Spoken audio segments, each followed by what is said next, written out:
Hello guys, welcome back to my channel. It's been a while, I apologize, but I just wanted to hop on here. You see a little bit red in my face. I went on an amazing hike this morning. I'm alive. I apologize for not posting in a couple of days. I had an amazing week, a crazy week, but in a very good way, and now I'm preparing to go to Germany for 2 weeks. But this is not what we're gonna talk about today. So since I got already asked when the next video is coming out, I thought I have to do one today, and I thought about my topics and the next videos a lot in these last couple of days. And so one thing that came to my mind was when I did a couple of hikes this week just because I had a lot of free time. My boyfriend had some free time, and there was like a lot of things we wanted to do. And I have this new Apple Watch, right? And I actually wanted to disable the fitness function because I have no interest at all in counting my steps again. But for some reason I didn't, and so it was basically on. And I think I mentioned it in another video before. It actually didn't bother me at all. Like one night I would look at my watch and the amount of steps I took was very, very little. And I had no problem with it at all because I was like, well, I was working today, I was busy, there's no reason to get any amount of steps in. But when I looked at my watch a night after hiking, I saw a higher number. It was still nothing compared to the amount of steps I would take in my eating disorder. So this was the first very interesting shift. I was like, damn, that's a lot of steps. And then I was like, this is still so much less than I used to walk.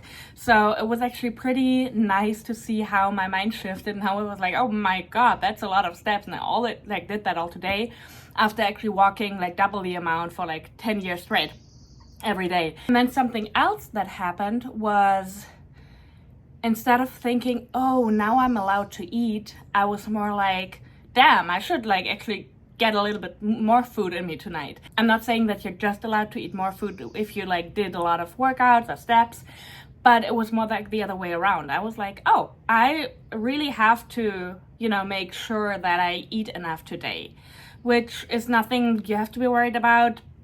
I'm making sure I eat enough, but it was just interesting to see the shift. And that reminded me of a time where I actually needed the permission to eat, either by myself, and I would always measure it by the amounts of steps that I took, or by someone else. When I first got into the eating disorder clinic in 2015, a big part of me felt a huge relief because I was like, I can finally eat. Somebody makes me eat. Now I can give away all my responsibilities and somebody will actually make me eat. Here the rules are, I have to eat. And I think it was such a relief because I could not give myself the permission to eat, which is something I really had to figure out.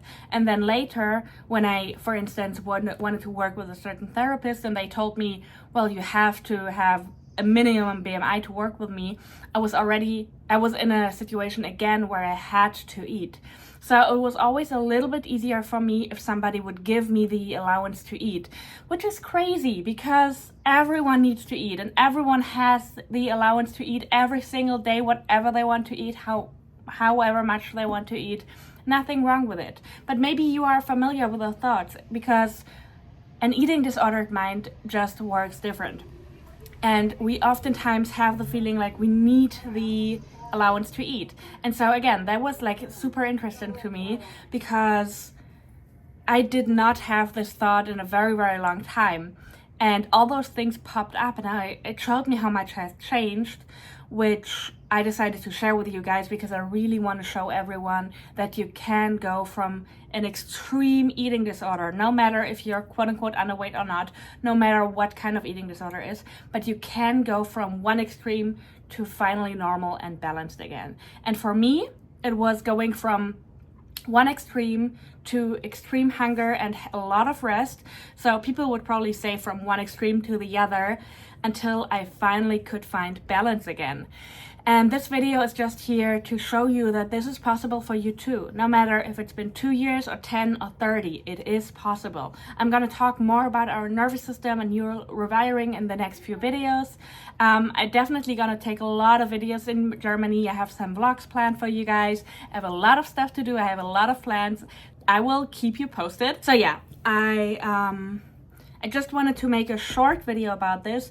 I will go more into detail in one of the next videos, and we will talk more about why you actually have the feeling like you need the allowance to eat, why it might be easier for you, or also why you might feel ashamed to eat even if somebody tells you to.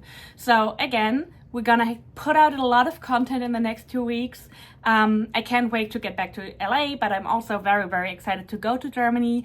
And I just wanted to make this video to let you know I'm all right. I hope you guys are fighting your eating disorder every single day. I hope you guys are doing great. Let me know if you have more topics you would like me to talk about. And I will see you. Now we have a cat tail in the video. And I will see you in the next one, probably already from Germany. Bye guys, I appreciate and love you as always. I wish everyone a wonderful weekend, and I will see you in the next one.